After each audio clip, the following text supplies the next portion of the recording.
character. I want to go home at night and feel good about the young ladies that I'm leading. I want to feel prideful about who they're going to be in the future. I don't want to ever leave this game and feel like I failed them. I talk about that to them all the time about, as a woman and as a woman coach, it's my job to help you grow. And they'll tell you that we talk about growth more than anything in our program. And so that's what I look for first is character. Who's going to fit our character? Who will I invite in my family reunion in 10 years? Who wedding am I going to be at? Who baby shower I'm going to be at? Oh. And that's important to me. And so our first week, we talk about, what does it mean to be a family?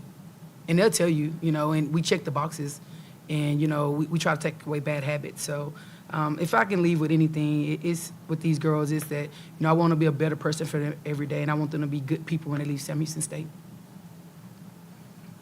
Any more questions here? Any questions from our Zoom audience?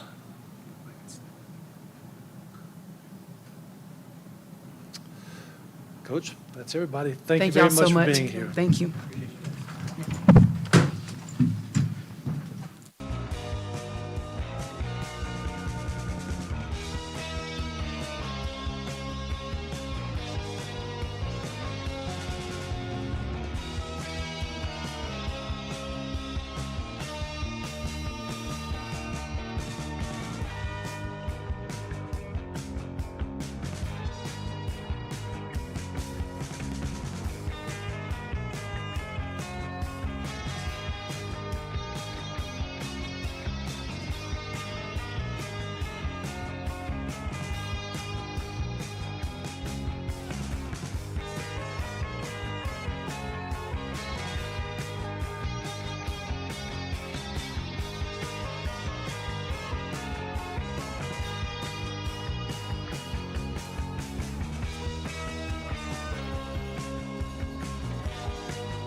Thanks to everyone for joining us here for the quarterfinal postgame press conference of the 2025 CUSA Basketball Championships.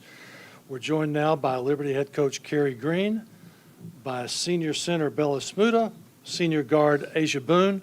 We'll ask the attending media here in Huntsville if you'll ask your questions first, and we'll move to our Zoom audience. We ask that you state your name and affiliation prior to asking your question. Thanks for attending. Thanks for your patience. We'll now begin with the opening statement from Coach Green before opening up to questions. Well, first of all, our opponent, we really have an admiration and respect because of how hard they play. They are never out of the game. They play and have played the entire season that way, and that's a tribute to a coaching staff that really is doing the right things and in a first-class manner. I think the game, we had worked very hard, as everybody does throughout the season, and had earned the number one seed. I think that was obvious advantage to us because the first two quarters were very tight. We're battling there, and as fatigue set in, I think when that was to our advantage in the third or fourth quarter. So the game sort of went with that. And, of course, in the third or fourth quarter, we finished strong, shooting high percentages. So the game was really comes down to that. They had to play the night before. And as the game went longer and I was able to we were able to just involve our entire bench. It was to our advantage at the end and had some open shots and shot the ball very well in the third and fourth quarter. Questions? John Manson, Coach, Sam Houston's one of the better teams in the country in forcing turnovers. Yeah. How much of an emphasis was that for your team today going into this one? That's a great question. It was one of the top 3 or 4 or 5 things that we were concerned about. Number one is to match their intensity because they really play hard. Number two, to rebound and play good defense because they'll transition and attack the rim. And if we didn't do a good job there, they'd be at the free throw line. And they were there more often than what I wanted them to be there. And during the first half, also, we were in a rebounding deficit. So it's an area that we wanted to address as well.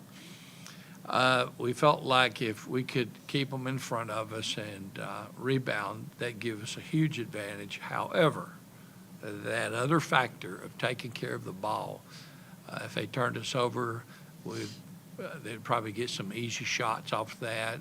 And first half, we'd committed, I think, eight turnovers and ended up with 13 turnovers. And not that we're pleased with 13 turnovers, we're not, but under the circumstance, I think that was a major contributing factor. We got open shots, or we got shots instead of turnovers, and where they could generate a lot of energy off of a turnover.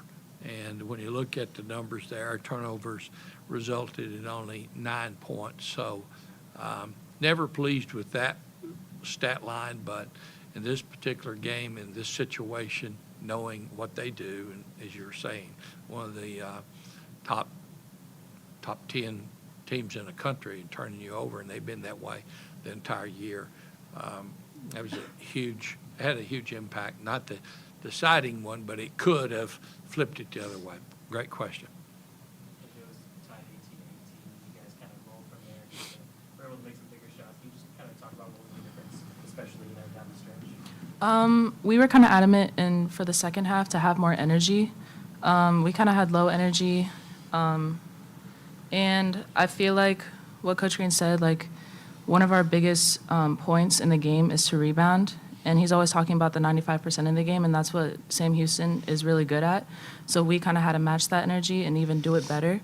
And like one of our teammates had 8 rebounds, and that impacted the game immensely. So like doing that 95% can translate to a good offense, and that's exactly what happened.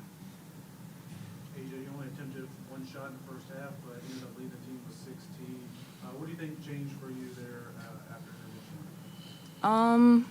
It really isn't about me. Like, yes, I took only 1 shot in the first half, but my other teammates were also taking all the shots, and we were winning the game.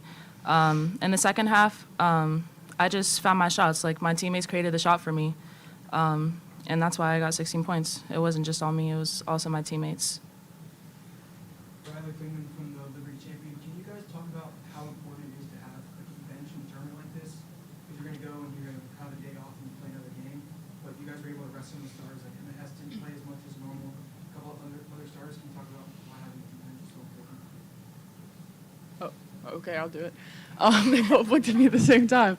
I think it's super important. I think that's what makes our team so special this year is that it's not like we don't have like a star player. Like we have a lot of star players, and like I think it's really hard for teams to scout us because, okay, yeah, you really focus on one shooter, but then another shooter's open, the post open. You want to double in the post. Okay, we have shooters open, and so I think it gives us a lot of respect because it's not like you can really overly scout one person, and I think that's really like our superpower in a lot of ways.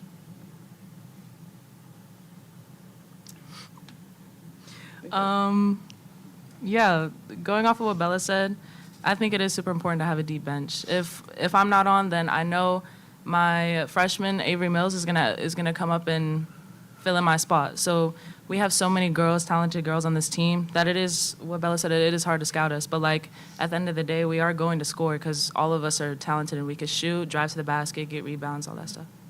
Coach, like you said, like when you have multiple players on the bench, you can easily score in double figures for you. Just talk about the challenge of kind of managing who has the hot hand in these kinds of situations. Yeah, I'm real proud of that, okay? You're pushing my button now, okay? These girls worked very hard on building a culture, and it was not a culture that's selfish. You have a starter like Elizabeth, probably one of the best players from Iceland. She comes over here, she plays in this game, she don't even take a shot. She's valuable. She's a starter. There's a couple games that she's not even taken a shot. Bella says it's a superpower. It is a superpower that they're not selfish. That's hard because every one of them was a leading scorer, either on their high school team or AAU team. Stater, you take Jordan Hodges, for example. She's like 2-time or 3-time state most valuable player. And she's out there playing unselfish.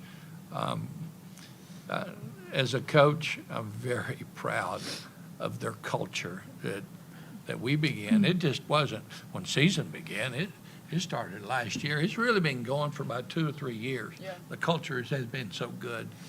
And this group is, we don't just put the ingredients in when August comes in. They're doing team things during the summer and summer school. We have team retreats, but you know what? It's not about that retreat. That retreat was not the magic. The magic or ingredients was coming in, and just seeing.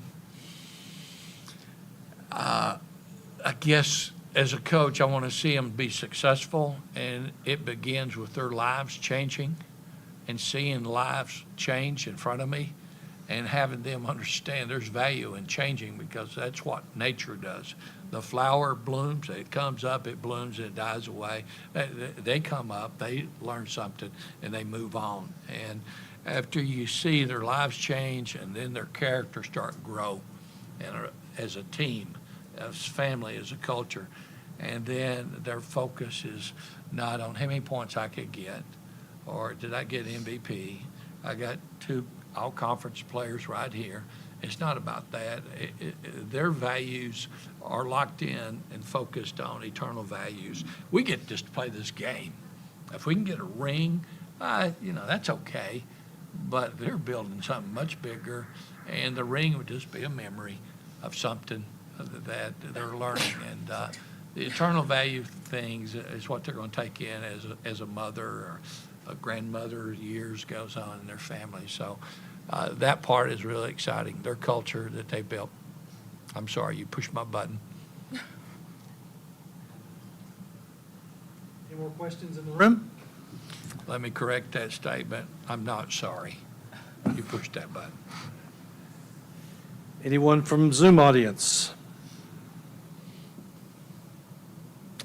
No one there? Coach, ladies, congratulations. Thank you for coming Thank in. you. Thank you. Okay. Thank you.